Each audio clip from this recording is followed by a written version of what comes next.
सासू माँ, मुझ पर एक एहसान करना कि मुझ पर कोई एहसान मत करना। मम्मी, इस बार मैं सुगंधा को अपने साथ लेकर जाऊंगा।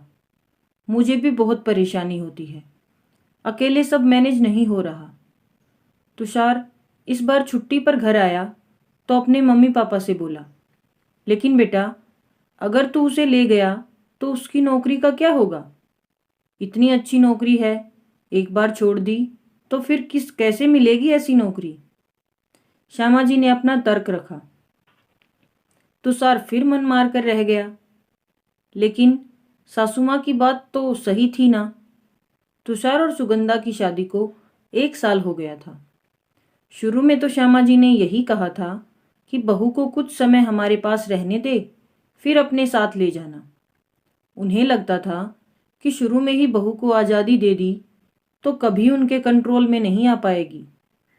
धीरे धीरे बहू की सेवा की ऐसी आदत पड़ी कि अब उनको कुछ काम करते हुए जोर पड़ता था। अब उन्होंने सुगंधा की नौकरी को हथियार बना लिया था। सबको पता था नौकरी छोड़ना बहुत आसान है, लेकिन दूसरे शहर में नौकरी पाना उतना ही मुश्किल। श्यामा जी का ये हथियार बहुत भारी पड़ रहा था। आजकल के महंगाई के ज़माने में जब तक पति पत्नी दोनों न कमाएं, तब तक अच्छा रहन सहन मुश्किल होता है। सुगंधा जी को अपने पास रखने से श्यामा जी को काम के अलावा भी बहुत फायदे थे। सेवा तो फ्री में हो ही रही थी, साथ ही बहू की अच्छी सैलरी की मौज, बहू बेटे के खर्च पर कंट्रोल, बहू बेटा पर पूरा नियंत्रण। क्योंकि एक साथ रहते तो वो हर तरह से आज़ाद रहते। माँ से बात करके तुषार कमरे में आया। सुगंधा उसका इंतज़ार कर रही थी। कितनी देर लगा दी अंदर आने में? इतने दिनों में आते हो, फिर भी इतना इंतज़ार कराते हो। सुगंधा ने कहा, माँ से तुम्हें अपने साथ ले जाने की बात कर रहा था, लेकिन हर बार की तरह वही बात, तुम्हारी नौकरी का क्या होगा? तुषार बहुत उदास था। शादी से पहले की बात और थी, शादी के बाद तो पत्नी के साथ रहने की ही इच्छा होती है। फिर उसे अकेले खाने वगैरह की भी परेशानी थी। ज़्यादा परेशान मत हो, मैं भी तुम्हारे साथ रहना चाहती हूँ, लेकिन मम्मी जी की बात भी सही है, मुझे एकदम ऐसी नौकरी नहीं मिलेगी। वैसे भी मुझे हमारे बीच की ये दूरी बहुत पसंद है। अगर ये ना रहे तो मुझे तुम्हारे करीब आने का बहाना न मिले। दूर रहकर मिलने की जो तड़प होती है, उसका भी अपना ही मजा है। अगर हम एक साथ रहेंगे तो जिंदगी बोरिंग लगने लगेगी। अगली सुबह जब सुगंधा चाय लेकर सास ससुर के कमरे में पहुंची तो उसे ससुर जी की कड़क आवाज़ सुनाई दी। उनकी ऐसी कड़क आवाज़ उसने आज तक नहीं सुनी थी। वो कमरे के बाहर ही रुक गई। श्यामा, तुम्हें समझ क्यों नहीं आता? हमारा बेटा वहाँ कितना परेशान है। उसकी तबीयत भी खराब होती है तो अकेले ही वो सब झेलता है।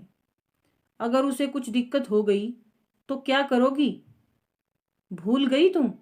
जब मैं अपनी नौकरी पर था तो तुम मेरे साथ रहने के लिए कितना तड़पती थी और मेरी माँ के साथ कितना लड़ती थी।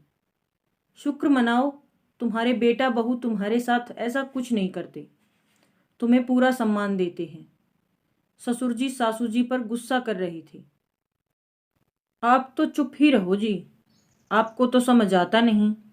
अगर मैंने बहू को भेज दिया तो बेटा बहू दोनों हाथ से निकल जाएंगे, हर जिम्मेदारी से आज़ाद। बहू को अभी अकल नहीं घर कैसे चलाना है, और फिर वो यहाँ है तो मुझे भी आराम मिल जाता है। आपको तो पता ही है कि मेरे घुटनों में कितना दर्द है। श्यामा जी अपने पति को चुप करते हुए बोली। सुगंधा को यह सब सुनकर बहुत बुरा लगा। वो तो श्यामा जी की बातों को इतना मान देती थी, लेकिन आज तो उन्होंने अपना सम्मान उसकी नज़रों में गिरा दिया था। वो सास ससुर को चाय देकर अपने कमरे में आ गई। आज उसे बहुत बुरा लग रहा था, अपने लिए भी और तुषार के लिए भी।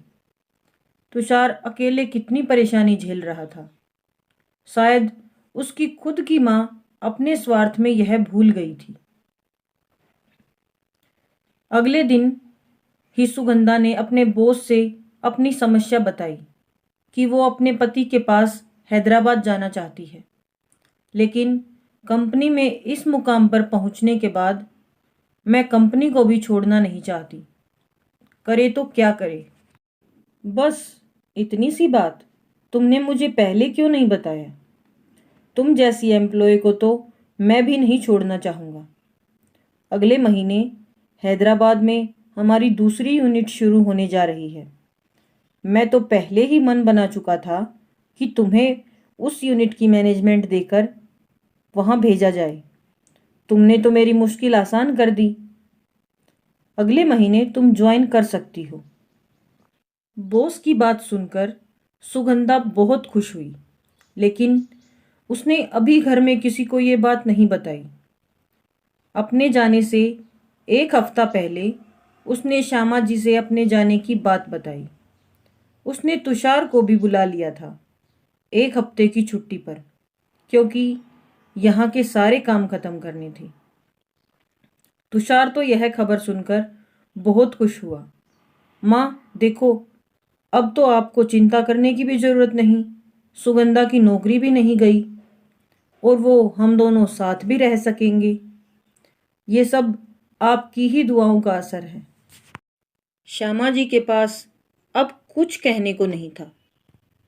तुषार के अंदर जाने के बाद सुगंधा अपनी सासू माँ से बोली, मम्मी जी, मैं आपका बहुत सम्मान करती हूँ, लेकिन गलती से उस दिन आपकी और पापा जी की बात सुन ली थी। बहुत दुख हुआ था सुनकर। क्या एक माँ इतनी स्वार्थी हो सकती है? आपने आज तक अपने स्वार्थ को हमारे ऊपर एहसान बनाकर रखा, लेकिन आज हाथ जोड़कर आपसे प्रार्थना है, मुझ पर एक एहसान करना कि मुझ पर कोई एहसान मत करना। यह सब कहकर आज सुगंधा के दिल का बोझ उतर गया था, क्योंकि वो तुषार के मन में भी उसकी माँ के खिलाफ कुछ कहकर उसको माँ के खिलाफ नहीं करना चाहती थी। उधर श्यामा जी से उनके पति बोले, मैंने तुमसे पहले ही कहा था संभल जाओ। अब बहू के सामने तुम्हारी क्या इज्जत रह गई? सोच तो तुम्हारी भी घटिया ही रही ना। श्यामा जी को भी अपना स्वार्थ समझ आ गया, और यह भी कि बहू बेटा पर ज्यादा कंट्रोल करने से वो हाथ से निकलते हैं, उन्हें आज़ादी देकर नहीं। उनका मन समझकर हमेशा उनके दिल में राज किया जा सकता है। श्यामा जी अपनी गलती मानते हुए बहू की पैकिंग कराने चल दी। आखिर बहू के मन में दोबारा विश्वास जमाने में समय तो लगेगा ना। आपको हमारी ये कहानी कैसी लगी हमें कमेंट कर ज़रूर बताएं। अगर यह कहानी आपको पसंद आई है तो वीडियो को लाइक करें और चैनल को सब्सक्राइब करें। Thank you. Thanks for watching.